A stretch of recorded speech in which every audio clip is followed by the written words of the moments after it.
So, Ethan, what would you say are some of like the best practices for maybe implementing a coaching or mentoring skill that kind of leads to effective leadership development? Because I feel like that's something that, you say you have your employees and you like that, you want to try to develop good leadership within those employees. How do you start that process? I love this question because you actually plan it. And what I mean by that is a lot of times when in businesses or in organizations grappling with a coaching mentoring program, they'll start to think of, well, who are our ideal candidates? Who are the people that we'd be most concerned if we lose? And that while that's a consideration, it's not the consideration. And so to kind of think through how do you create a formal coaching mentoring program, it needs to be a few things. You need to initially set aside money for it, believe it or not, for 2 years. The first year is an experimental process, so the first calendar year, let's say it's 2024. In year 2, we assume that you'll learn enough from your mistakes to have it be a formal program that's functioning for you. So the first is you have to fund it.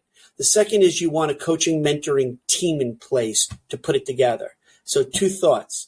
Who are 1 or 2 individuals at each of your 3 levels? The senior leadership team, or maybe you have somebody who's kind of like an office manager, middle management, and 1 or 2 individuals who get together on a panel and they develop the program.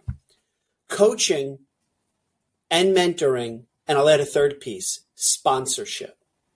So the distinction is coaching is it's actionable. It says Ethan is responsible for Justin's performance to increase by this amount over this amount of time in these 2 or 3 areas. So coaching is measurable.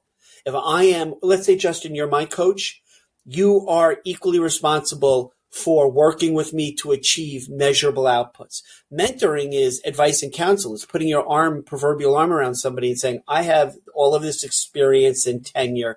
Allow me to guide you, oh grasshopper.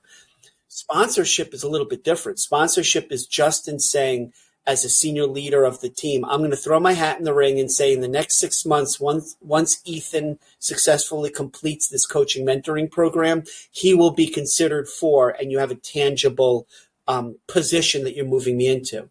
So this all begs you had to do something else, which is you need a succession plan. In this calendar year, which remember is year 1 of a 2-year coaching mentoring program, do you have the right people in the right role right now to grow your business? So have you looked at your bench? Who are the people who are rock stars, who are not necessarily in the role that they'll ultimately be in? And you literally have to document it. Thank you so much for joining us today. I really, really appreciate the opportunity to share with you best practice on unleashing your people's untapped potential. If there's any way that I can assist you or you want to have a follow-up conversation, please feel free to email me at ethan@thechazengroup.com or call me. My number is 917-239-5571. Have a great day.